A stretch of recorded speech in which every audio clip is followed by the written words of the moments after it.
Hello friends, welcome to Joy's creative garden, welcome to my travel blog. আজকে আমার সাথে তোমরা চলো, আমরা তিনজনে মিলে লং ড্রাইভে বেরোচ্ছি। অনেক অনেক দিন পর। আমার মেয়ে লং ড্রাইভ যেতে খুব ভালোবাসে, তো আমি, আমার মেয়ে আর বাবা তিনজনে মিলে কোথায় যাচ্ছি দেখো, সঙ্গে থাকো প্রথম থেকে শেষ অবধি। মিনি ভিডিওটা মানে মিনি ব্লগটা, মিনি ভিডিও না, আমার ফুল ভিডিও মিনি ব্লগটা অবশ্যই দেখো। আশা করি তোমাদের ভালো লাগবে। এই উইন্টারে লং ড্রাইভ যেতে খুব ভালো লাগে। আর কারা কারা ভালোবাসো অবশ্যই জানিও কমেন্ট বক্সে। টাটা, সঙ্গে থাকো, দেখতে থাকো। শীতকালে লং ড্রাইভ যেতে খুব ভালো লাগে। প্রতি বছরই যাই। আশ্চর্যজনকভাবে আজকে যেখানে যাচ্ছি গত বছরেও এখানেই গিয়েছিলাম, শুধু পার্থক্যটা ছিল আমি, আমার ছোটো মেয়ে আর হাজব্যান্ড গিয়েছিলাম। বাবা সে বছর যায়নি। এবছরে হাজব্যান্ড নেই কলকাতায়, তাই আমি, মেয়ে আর আমার বাবা তিনজনে মিলে যাচ্ছি। ওই দেখো দূরে দেখা যাচ্ছে বিদ্যাসাগর সেতু। এই বিদ্যাসাগর সেতু বা সেকেন্ড হুগলি ব্রিজ, এটাকে আমরা ক্রস করে এগিয়ে যাব। মনে হচ্ছে আমরা যাচ্ছি কোথায়, তোমরা কি বুঝতে পারছো? এই দেখো কোলাঘাটের গঙ্গা। অ্যাকচুয়ালি আমরা কোলাঘাটে চলে এসেছি, শের-ই পাঞ্জাবে। সেখানে আমরা লাঞ্চ করছি। এখানকার পনিরটা অসাধারণ। তারপরে আমরা নিলাম, যেহেতু শনিবার, ভেজই নিয়েছিলাম। তারপরে রসমালাই, নলেনগুড়ের রসগোল্লা খেয়ে আমরা ছবি তুললাম। আর কি সুন্দর ফুল দেখো।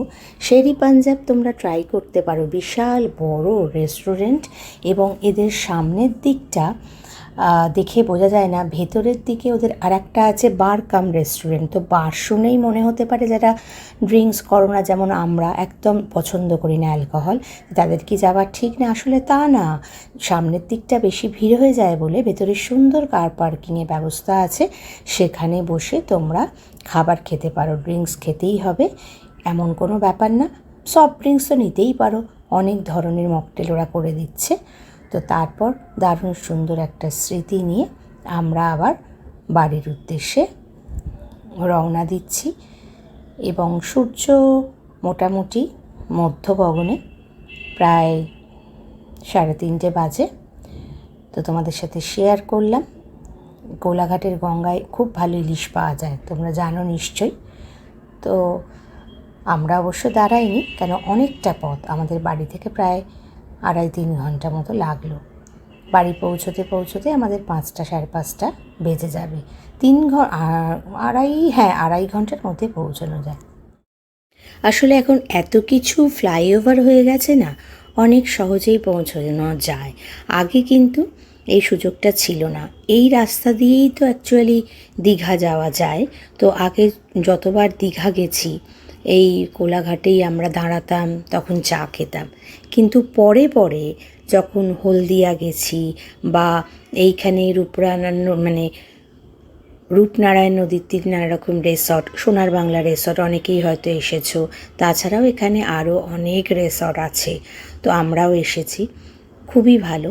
তো তখনই আমরা দেখেছি যে যাওয়ার পথে খুব সুন্দর আজাদিন ধাবা আছে। অ্যাকচুয়ালি আমরা বেরিয়েছিলাম আজাদিন ধাবাতেই খাবো বলে। আমাদের মেন উদ্দেশ্য কিছুই না, আমার মেয়ে পছন্দ করে লং ড্রাইভ এসে আজাদিন ধাবায় একটু আলুর পরোটা খেয়ে ফিরে যাওয়া। কিন্তু হলো কি, ড্রাইভারটা যেহেতু নতুন ছিল, আমার ড্রাইভার ছুটি নিয়েছিল, আর ড্রাইভার রাস্তাটা চিনতো না, সেই জন্য ও শের-ই পাঞ্জাব আমি লোকেশানে দিয়েছি। এবার আজাদিন ধাবাটা যে কোনো কারণে আমরা মিস করে গেছি। আর এই কোলাঘাটের ব্রিজটার ওপর যদি উঠে পড়ো, এটা খুব খেয়াল রাখতে হয়।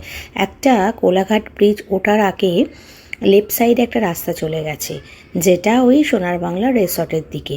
ওই দিকেই কিন্তু শের-ই পাঞ্জাব। ওই দিকে যদি না গিয়ে সোজা চলে যাও, তাহলে কোলাঘাট ব্রিজে উঠে পড়বে, তাহলে কিন্তু শের-ই পাঞ্জাবে যাওয়া যাবে, ওই আজাদিন ধাবায় যাওয়া যাবে না, শের-ই পাঞ্জাব যাওয়া যাবে। শের-ই পাঞ্জাব যেতে গেলে আবার ইউটার্ন নিতে হবে, সামনে রাস্তাও আছে। তো যখন দেখলাম যে আজাদিন ধাবাটা আমরা যেতে পারছি না, তখন আমি বললাম অনেক বেলা হয়ে গেছে, আমাদের সবার খিদেও পেয়েছে, আমরা ইউটার্ন নিয়ে উল্টো দিকে শের-ই পাঞ্জাবে চলে যাই। তো এই ব্রিজটা আমরা এখন ক্রস করেছি, ক্রস করে আমরা শেরি পাঞ্জাবে যাওয়ার জন্য ইউটার্ন নিচ্ছি।